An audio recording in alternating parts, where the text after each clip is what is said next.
Hey everybody, this is Russ from GameCore. It's been a while since I did a controller review, so let's check out this one. This is the Gulikit King Kong 3 Max. Now this one has quite a few upgrades over the previous model, including swappable AB and XY buttons and RGB lighting around the sticks, and it also has full functionality for a number of different platforms, which we'll test out here today. We've also got a lot going on in the back, including 4 different paddle inputs and the ability to swap from Hall sensor analog triggers to digital triggers with a hair trigger reaction. And given the fact that we have so many different third-party controllers available on the market right now, I want to do a bunch of testing and see whether or not this one in particular is going to be worth your $80. And I do think that for many use cases, yeah, this might be the one for you. So let's go ahead and dive in and check it out.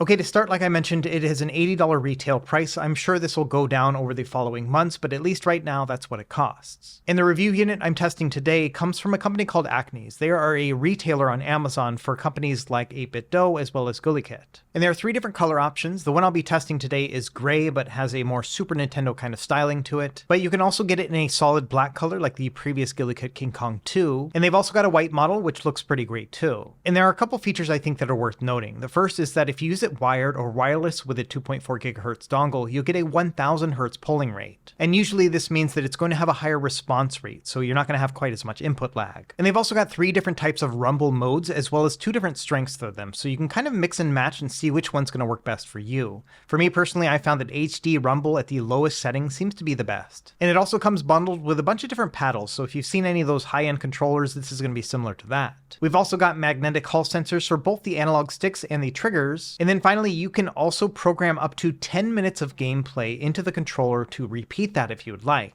Now I get the whole macro thing, I'm not really sure why you'd need 10 minutes of that, but all the same, you have that option if you're going to use it. Anyway, let's move into the unboxing and talk about what we get inside. The box itself is pretty bare bones. I appreciate that it doesn't have a ton of packaging, and inside we do have quite a few things. To start, we have this little box which has all these 6 paddles within, but then also an alternative for the AB and XY buttons. We'll swap these out so you can see what it's like. We've also got a USB-C to USB-A cable, so this can be used to charge the controller as well as to use it if you're going to play it wired. And yes, you can charge it and play at the same time. Other than that, we've got a sticker and some product pamphlets, and then also a quick start guide if you need to update the firmware. And finally, we have a massive instruction manual, and I would recommend keeping this one around because there are a lot of hotkey functions embedded into the controller. The thing about this controller is it doesn't have any proprietary software to program all your buttons. Instead, you will do it directly onto the device. And while I think that's great because you don't have to have other third-party software installed on your computer, I also think that it's kind of hard to memorize all these different functions. Now, luckily on their website, they have a PDF and you could just go there and check it really quickly. And so I would recommend doing that if you don't know exactly which buttons to press to do whatever function you're trying to do. And there are a lot of functions here, so I'll leave a link in the video description below in case you ever need to reference this in the future. And I definitely had to consult this the first few times until I got my head wrapped around all the different controls. But I will say that once I got everything tweaked to my own specifications, I didn't really mess with it anymore. And as another handy cheat sheet, they actually have some of these functions labeled on this outer hard shell case that comes with the device. So I did find that handy, and you can also charge this device from within the case as well, so that's pretty cool too. Anyway, taking a look inside the hard case, it also has some storage here in the back. This is where you can put your 2.4 GHz dongle, and I think this dongle is pretty neat in the fact that it has a distinctive design to it, but it also says Gulikit on it. I don't know about you, but there are some times when I see some of these dongles laying around and I can't remember what they're for. Also inside the case, we have a little tool to pull out our ABXY buttons. And finally, let's take a look at the controller itself. And first impression, it's pretty lightweight. It's 250-ish grams, which is about 50 grams lighter than an Xbox Series controller. And the next thing I noticed is that the plastic material seems different than it was on the original King Kong 2. On the previous model, the plastic felt a little bit soft, almost rubbery, but this one feels like a hard plastic. And I think this is an improvement. We'll do a direct comparison between this and the King Kong 2 here in a minute. It's very similar on the back side with hard plastic and then grippy bumps here as well. So yeah, overall I think it feels good, and it does feel kind of like a lightweight Xbox controller. The molding itself just feels very similar in terms of shape. We'll start by taking a look at the triggers and shoulders, and as you can see, these are very much so in an Xbox style again. And if you've ever used an Xbox controller, you probably know exactly what I'm talking about. Pressing on the shoulder buttons is very lightweight and easy, and the triggers also have a good amount of travel to them, but feel very lightweight as well. These ones are a little bit different from the King Kong 2 in the fact that the top has a gritty texture to it. I also like that as well. The only other thing I noticed between this and an Xbox controller is that it has a little bit more resistance when pressing down on the analog trigger. Not by much, but just enough for me to notice it. And honestly, I don't think it's a bad thing, it just comes from the fact that I'm very used to one specific feeling, and this one's a little bit more resistant. Now, like I mentioned earlier, if you flip over these switches on the back, it'll go from an analog input into a digital input. And so this will give a digital input from 0 to 100 in the software, but then it also has a physical mechanism that actually prevents you from pressing it down all the way. This is very similar to how it is on Xbox Elite controllers, so if you've ever tried one of those, it's going to be very similar to that. And I think that'll be great when it comes to playing Nintendo Switch games in particular, because those do use a digital input, and so you won't have to press the trigger all the way down. Looking up top on the left, we have our connection button, as well as these 4 dots, which will show you which player you are once you're connected. And then we have our USB-C port in the center, and then 4 different connection options. On the far left, we have Nintendo Switch, then Windows or X input, and then to the right of that, we have Android, and then finally we have our 2.4 GHz dongle. And of course, we'll test all of these out here in a minute. First, I want to go over all the face buttons. We're going to start with the analog sticks. Now, these are Hall sensor sticks, very similar to how they were on the King Kong 2, and to me, these still feel like some of the smoothest sticks you can find on the market. These particular sticks are also used with certain handhelds. For example, the AKNES 2 has very similar sticks to this, and I believe they were also made by Gulikit. I'd say in terms of overall feel, again, it's very similar to an Xbox controller, but just a little bit smoother feeling. I'm not really sure why that's happening. It might just be that it has a little bit more travel distance, but either way, it just feels kind of luxurious by comparison. So yeah, I've always been a big fan of the movements of these sticks. I think they're really good. However, one thing I've never been a huge fan with when it comes to these sticks is the design of the caps on top. And it's kind of hard to pick up with my phone camera right here, so let's move over to my fancy camera and then zoom in a bit so you can get an idea. And essentially this uses a ring style design, again very similar to the AKNES devices that use these sticks as well, and I've just personally never really gotten used to these. They feel a little bit more flimsy, and I also find that dust and other things can get stuck in them very easily. For me personally, I like a more studded analog stick cap, but again, this is probably a personal preference, so if you don't mind this kind of design, I think it'll be great. But for me personally, I would just like something a little bit grippier. Either way, I think it's a minor complaint when it comes to these sticks, which overall are very good. And the positioning of these sticks, as you've probably already guessed, are very reminiscent of an Xbox controller. In fact, you're going to hear me repeat this a lot throughout the rest of the video, but this whole thing feels very much so like an Xbox. The overall position is very rounded and comfortable in that regard. Next, let's take a look at the D-pad. So this is using a rubber membrane connection, and it does have a nice responsive feedback to it, but still a little bit mushy in the sense that it feels kind of retro. Now overall, I think it has a good amount of pivot to it, and I like the texture on it too. It's a little bit gritty, but also kind of smooth. The D-pad itself is also a little bit concave in the center, which means that each of the 4 directions are going to be easy to find on your finger. So really no complaints there. Let's move over to the face buttons. Now these are really unique. At first I thought they were rubber membrane connections because they have that same kind of travel to them, but they also feel really tight in the shell. And by tight, I don't mean that they're hard to press down on, but that they don't wobble around at all. In fact, they're really secure in place. And so it's almost kind of the best of both worlds, where you have this really precise input, but then also a kind of rubbery feel to it when you press down on it.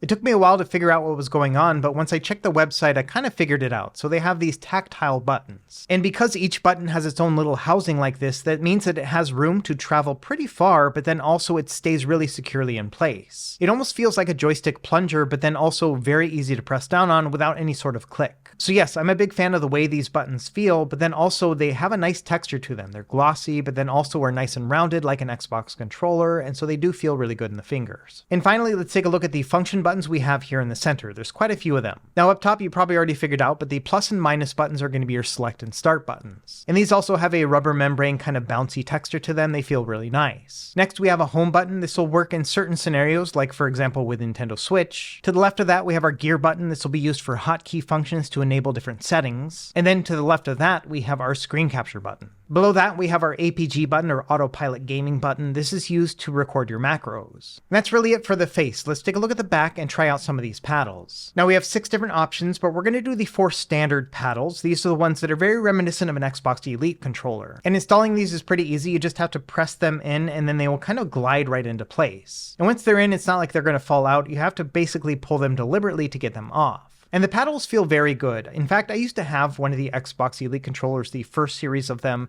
and it feels very similar to that. And I've always enjoyed these types of paddles as long as they really do their job without getting in the way. And I think in that regard, these are about perfect because they don't have a lot of travel to them and they don't stick out from the controller too much either. Now for me personally, I think that 4 paddles is just a little bit too many inputs for me, so I'd rather just use the top 2. And that's one of the perks of having removable paddles like this. If you only want to use 1 or 2 or even 3 or 4, you can have that choice choice and then take off the ones you don't want to use. When you think of something like the ROG Ally or the Steam Deck, those buttons are just on there and you have to deal with them whether you like it or not. So yeah, for me personally, I think I would probably just use the top back paddles like this and then assign those to 2 different face buttons. And we'll do a little bit of that later in the video to show you what kind of setup I prefer to use. Now there are 2 other paddles that are also available here, and these I'm not really sure what they're called, but I'm calling them shelf paddles. And these feel a little bit more resistant in the fact that they don't really melt into the back of the controller like the others do. Instead, these are just kind of front and center to let you know, hey, we've got these paddles back here and you can use them if you'd like. And this is kind of a good and bad thing depending on your use case. One thing I did find is that they fit perfectly with my middle fingers. And so it kind of gives them a little bit of a shelf to rest on, and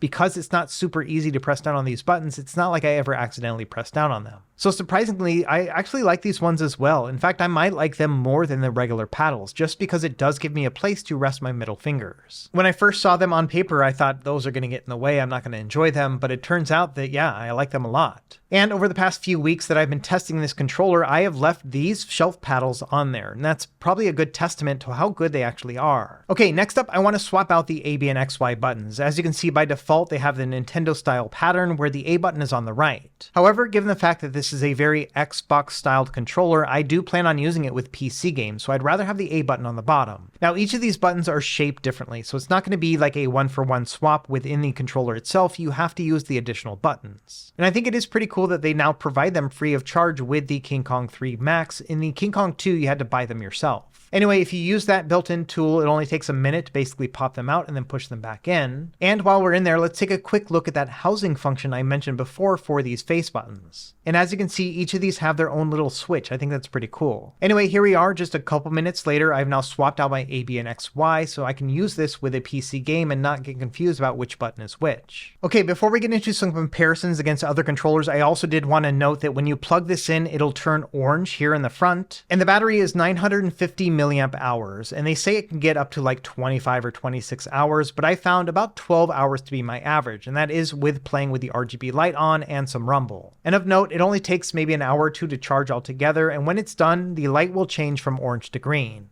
Now, while I was in the middle of making this review, I actually got another King Kong 3 Max in the mail. This one came from AKNES for some reason, maybe because they have some sort of partnership. But either way, I'm glad they sent me the white one so we can compare between the two. And I do like the overall white color here. It has a very clean aesthetic to it, but then also it leaves me wondering whether or not this thing is going to get super dirty over time, just, you know, like sweating while holding it or whatever. And I'm also a little bit mixed about the gray coloring they used for the accents on the analog sticks and the face buttons. It almost makes me feel like it's already been pre-aged, and I would rather have something a little bit more colorful or maybe even black. Anyway, that's a quick comparison between the two different colors. I don't have the black one to compare to, but I do have the black version of the King Kong 2, so let's check that one out next. Now, the first thing you're probably going to notice between the two is that the black one has silver accents, and this is not found on the King Kong 3 Max, but on the old King Kong 2. There are a couple other differences as well. For example, the buttons on this one were a lot more flat, and I also found with this one over a few months of use that the buttons would start to stick. This is a pretty common complaint with the King Kong 2. Now, they say that they fixed that with the new model, and it's not really an issue anymore, but it is something I am going to look out for with this new model. Another thing I didn't like about the King Kong 2 was the rubbery plastic on the front. As you can see here, it's got all sorts of scratches and kind of abrasions on it. And I do think that the new model with the harder plastic will be harder to scuff in the long run. So I do think in both regards, this is an improvement with the King Kong 3 Max in the fact that the plastic is harder, and I do like those rounded buttons more as well. Now, in terms of analog sticks, these both feel the same to me. They have that same kind of smooth gliding motion, but I did feel that there was a difference between the analog triggers on these two. To start, the old ones had like a chrome plating to them, so they felt very premium, but they also were a little bit lighter to the touch, so they had a more soft kind of glide to them. Now, the King Kong 3 Max still feels very good, and I love the texture on the top of the triggers, but all the same, it does give me a little bit more resistance. And so I think between the two, I actually do prefer the triggers on the King Kong 2, but everything else I like better on the King Kong 3 Max. Now, another controller I think that is worth bringing into this conversation is going to be the 8BitDo Ultimate Series. Now, there's a ton of different controllers for these from various price points points all the way from $20, I think, up to around $70 or $80. And I think over the next few months, we're going to get a lot of opinions out there of people having preferences between one or the other. For me personally, I do really love the 8BitDo Ultimate controllers. There's a few reasons for that. Number one, it has more of a flat kind of texture to it, and so it does feel a little bit easier to use with the D-pad. And as you've seen from my other videos about these controllers, I love the D-pads on them as well. But there are some other distinguishing factors. For example, the 8BitDo triggers are not Hall sensor, and they also have more resistance than the King Kong 3 Max. And so I do think I like the King Kong triggers better even on this device, especially the fact that we have the ability to switch between the analog and hair trigger digital. And of course, the King Kong has the ability to use paddles and swap out the buttons, so there are quite a few other perks with the King Kong 3 Max. However, one of the major advantages of the 8BitDo controller is that it comes with its own docking station, which can be used to charge it, but then also functions as a 2.4 wireless dongle. And for me, that's been a game-changing feature in the way that I play games. We'll talk more about that near the end of this video. Long story short, I don't think there's a clear winner between these two in terms of just the overall functionality and feature set, and so we'll talk a little bit more about the comparison between these at the end of the video as well. For now, let's jump into testing. I want to start with Nintendo Switch first. Now, setting this up is pretty easy. You would tap on that top right button, and you would double tap on it to cycle through the different connection options. Once it gets to Nintendo Switch, then you'll press on the left button just for a few seconds until it starts to cycle through the different LEDs. At that point, you're ready to pair it with the device. So we're going to go into the controller settings, and then we'll select change grip order, and then after a moment, it's going to connect between the two. And this controller is going to be treated like a Nintendo Switch Pro controller. And of note, we have full Switch functionality. So for example, you can wake the Switch up from sleep by pressing on the home button on the controller. So that's going to be super handy if you plan on using this mostly for Nintendo Switch and you want to be able to jump directly into your game. Also, if you're going to be playing Nintendo Switch with this device, I do recommend switching it over to those digital hair triggers. That way you only have to press down a little bit to actuate the full button. Anyway, when it comes to actual gameplay, I found that I had somewhat mixed results. For the most part, this controller feels great. The buttons are super solid, the analog sticks are really nice and smooth, but I did find that the shape of this is just a little bit awkward when it comes to D-pad centric gaming. And if you've ever used the D-pad a lot on an Xbox controller, you probably know what I'm talking about. You have to shift your hand a little bit outboard in order to be able to reach with your thumb in a very comfortable position. And it does kind of take away from the overall ergonomics of the Xbox controller itself, and it's the same thing here with the King Kong 3 Max. And it's definitely not the end of the world. I think that most people may not even notice this when they're playing, but all the same, it doesn't feel like a perfect pairing when playing with D-pad games. Now, when you play a game that's more analog stick centric, something like Tears of the Kingdom or Breath of the Wild, this is going to be great. And the device has full gyro support, so if you want to use those motion controls with the games that support them, you can totally do that here. So in the end, I think this is a great controller when it comes to Nintendo Switch gameplay, provided you're going to be playing something that uses the analog sticks more than anything. I wouldn't want to use it with a platforming game, but in every other regard, it'll be a big upgrade over the Joy-Cons or even the Switch Pro controller, if you ask me. Okay, next we'll switch over to Android. So same thing here, we're going to switch over to the Android mode and then connect with our Odin 2, and it'll be picked up as an Xbox wireless controller. Now from there, depending on how you have the controller set up with your device, it might be a pretty seamless experience. In particular, when it comes to playing RetroArch games, you probably won't have to remap anything at all. So if you do have a dedicated gaming device and you want to play 2-player or something else like that, it's going to be minimal setup when it comes to RetroArch.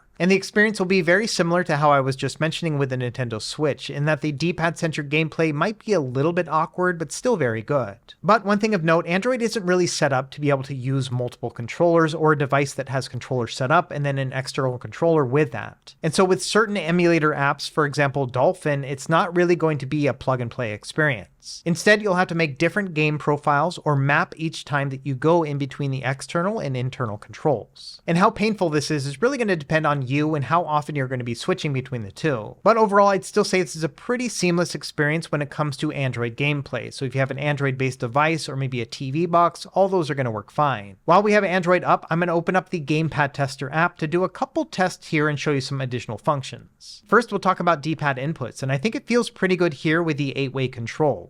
I can hit the diagonals exactly when I want to, but then also I can press the cardinal points with no problem either. Now, one thing of note, we can actually change this to 4-way control. So if we press the cog button and right on the D-pad, this will swap it out so that only one of the 4 inputs can be pressed at a time. If you look here in the Gamepad Tester app, even when I try to hit a diagonal, it's not going to work. Now you might be wondering why you would not want to have any diagonals, and so this is going to be really great if you're playing a specific like first-person shooter game. That way if you're trying to maybe switch between your weapons or use the different buttons, you're not going to accidentally press on the other one. Either way, that's how you toggle between the two. You press that cog button and then right on the D-pad. Now, after updating to the latest firmware, we do have an additional feature. If we press the cog button and left on the D-pad, this will change out the color schemes for the analog sticks. For example, with this control scheme, it's only going to light in the direction you're pressing with the analog stick, so that's pretty cool. And if we press that again, it's going to go into a different mode. This one essentially is going to light up every time the controller rumbles. If we do it one more time, it's going to be trigger-based, so every time we press on the trigger, it's going to light up. That might be pretty neat if you're playing like a first-person shooter. And then finally, if we press it one more time, it'll cycle into the off position, so you'll be able to save on battery life. Of note, these do not change colors. They're going to be blue all the time. There are no other color options. And while we still got the gamepad app open, let's test out these analog triggers. And sure enough, these feel great. When I press on it 50%, it goes to 50% and so on.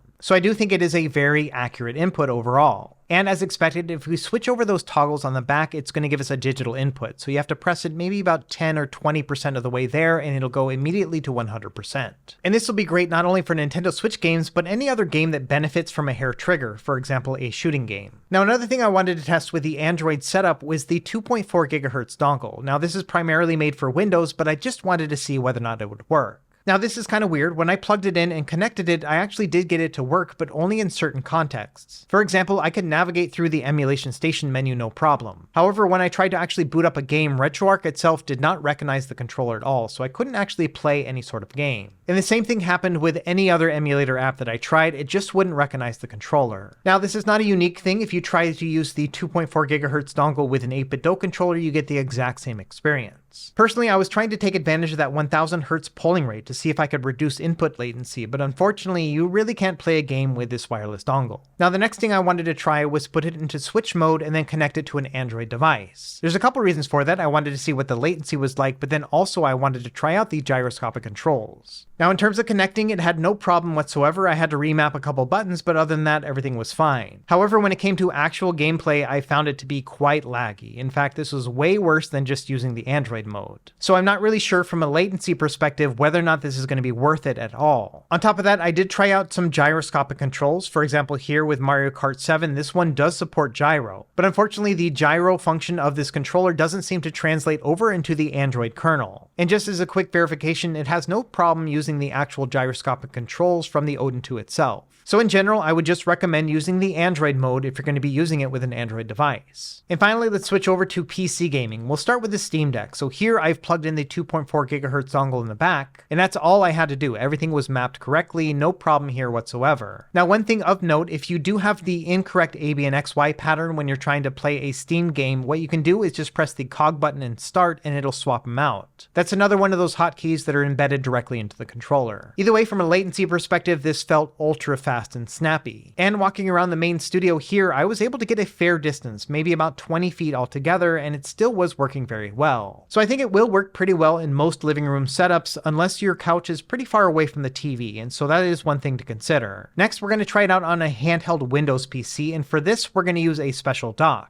And this is the new Gulikit docking station, so made by the same people that make this controller. This one has a Super Nintendo style, and it says it works for the Steam Deck, the ROG Ally, and various other devices. Now, taking a look at this, it is very nostalgic. Obviously, it looks like a Super Nintendo, but you can also slide it back to put your PC in the center. It's got a little bit of ventilation here for cooling, and then on the back you can see we have a number of different ports. Now, it does say 7-in-1, but to be realistic, one of those ports is actually the port that goes into the mini PC. After that, you have the power input, then 3 USB-A ports, HDMI, and then gigabit Ethernet. So this definitely doesn't have like a ton of different ports to it, and I think the 7-in-1 is a little bit of a shady marketing tactic, but all the same, I do think it is a fairly functional dock. Now, this does work with the Nintendo Switch, but one thing to bear in mind is it doesn't have a docking USB-C port on the bottom. So to get this working, you would have to turn your Nintendo Switch upside down and then connect from the top. And if you think that's a little bit awkward, yeah, I totally agree. However, if you have any sort of top-loading USB-C device, like a Steam Deck or, an AKNES, something like that, then this will work out pretty well. So let's jump over to testing using my AKNES 2S. Now, one of my favorite things to do about 10 years ago was to play Destiny 1 with my Elite controller using those back paddles. So we're going to set it up the exact same way that I used to use it. To do this, you're going to press the cog button and then one of the back paddles, and then you'll press whatever button you want to map it to. So for me, I'm going to set the right paddle to the A button. That'll be my jump button. And so every time I press that right paddle button, I'll be able to jump without having to take my thumb off the right analog stick. I'm also going to set up the same thing, but using the left paddle and the X button, so that'll be my reload button. And that's really about it. If you look in the gameplay footage right now, I'm using both thumbs on my analog sticks and then never really taking them off as I'm playing. Now, it's been many years since I've actually played this way, and so it's a little bit awkward for me now. I just need to relearn that muscle memory. But all the same, it's a really neat setup and makes me think of the old Xbox One days when I was playing this game with my friends. And I think among all the different use cases, this one has probably been the best fit for me. It has a very Xbox style kind of feel to it, and then also I'm playing a very Xbox style game. So I think in general, if you're going to be playing PC games, especially those that are very analog stick friendly, I think this is going to be an excellent fit. And there are a lot of useful functions when playing in PC mode like this. You can use those hair triggers for certain games if you'd like,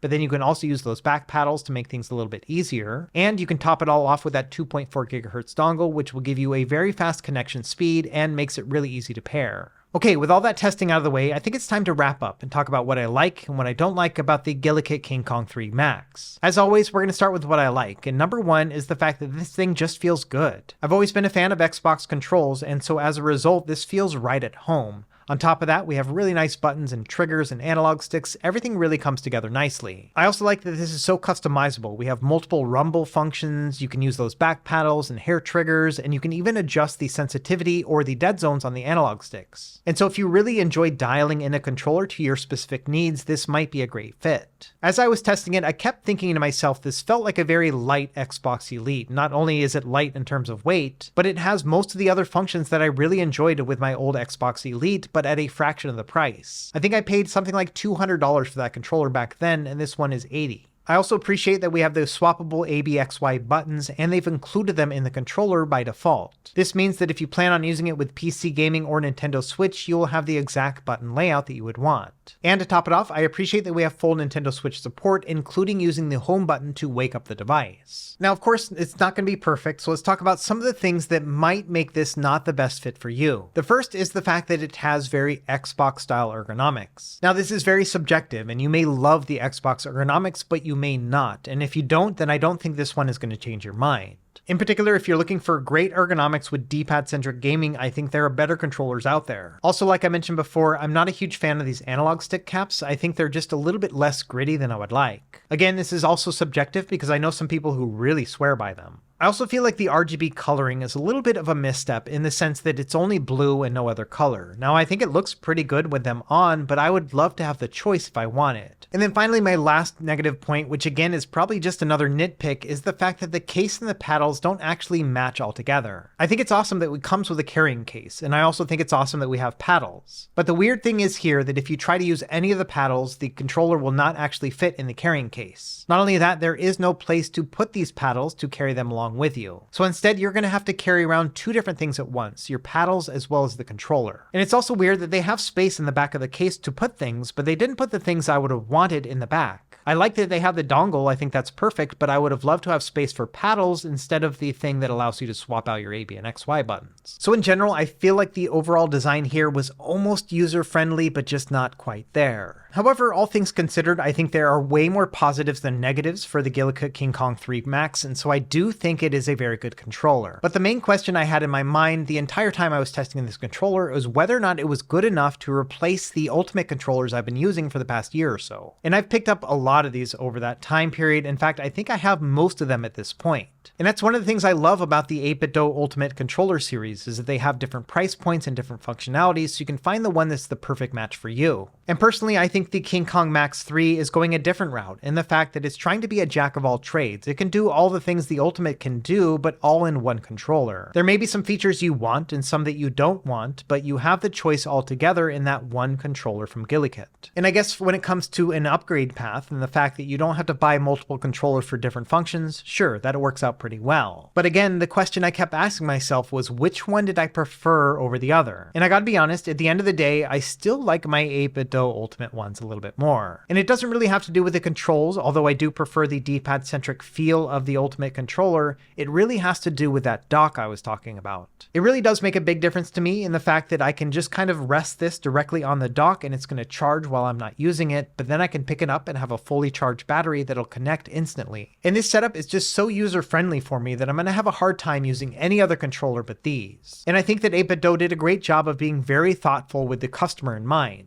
I love the fact that the 2.4 GHz dongle can reside within the dock, which means that you only need one cable to both charge and connect this device. And so yes, I do prefer my 8-bit-do Ultimate between the two, but I still think that the King Kong 3 Max is a very excellent controller. And I think there are some features on this controller that might be a game changer depending on your use case. For example, if you want to have 4 paddles, or if you like to have the ability to switch between digital and analog triggers. Because I do think those are excellent features and not one that you would commonly see in a controller at this price. When it comes down to it, one of the things I've learned the most over the past couple years of reviewing controllers is that everybody has different tastes. And a lot of it comes down to the controllers you grew up playing with and your expectations as a player. So I don't really want to say that yes or no, the King Kong 3 Max is going to be the right one for you, because obviously it's not the perfect controller for me either. But if you are the type of player that prefers an Xbox style layout and you do plan on using this mostly with PC games or the Nintendo Switch, then yes, I think it's a great fit and well worth that cost. Anyway, let me know what you think in the comments down below. I think that there are a lot of great upgrades over the King Kong 2, but I'm not quite sure it's going to be worth it for everybody to pick up.